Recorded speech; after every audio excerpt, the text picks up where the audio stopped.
Hey y'all, it's Megan, and we are sewing up this adjustable and reversible apron today. You need to cut one apron in your main fabric and one in your lining fabric. You need to cut two tie pieces and then two loop pieces.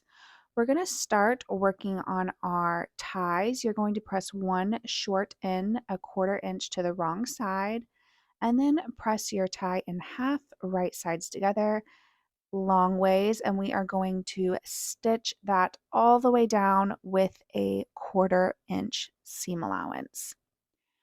Once you have it stitched, you are going to press it right sides out, and you're going to stitch the short end that you pressed under down to edge stitch it closed, and then you're going to repeat that with Then your we're other working on our tie loop piece. pieces. You're going to press these like you're making bias, so press it in half to create a center crease, and then press the long sides to the center crease and press it one more time, and then edge stitch it to enclose all of those seams. You're going to take your main apron and you're going to measure a 1/2 inch down from the back side, and you're going to fold and pin your loop in place on each side. And then you're going to put your ties 1/2 inch from that bib edge, and you're going to baste both the ties and the loops in place, again with right sides together on your main apron piece. Then you are going to lay your main apron out flat, and you are going to place your lining fabric right sides together to your main.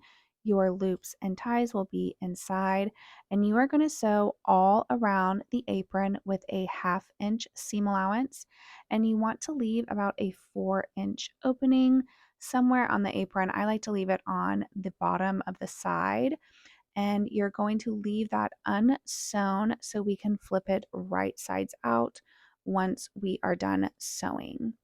After you've sewn it all the way around, leaving that opening, then you are going to press, I just like to finger press, or you can use your iron, the opening a 1/2 inch toward the wrong side. And then you do want to clip your corners and at least the curves. You can go ahead and trim all the seam allowances if you like. And then once you have done that, give it a nice press, and we are going to flip this right sides out, and then again give it a really nice press, especially on that 3 to 4 inch opening that you left.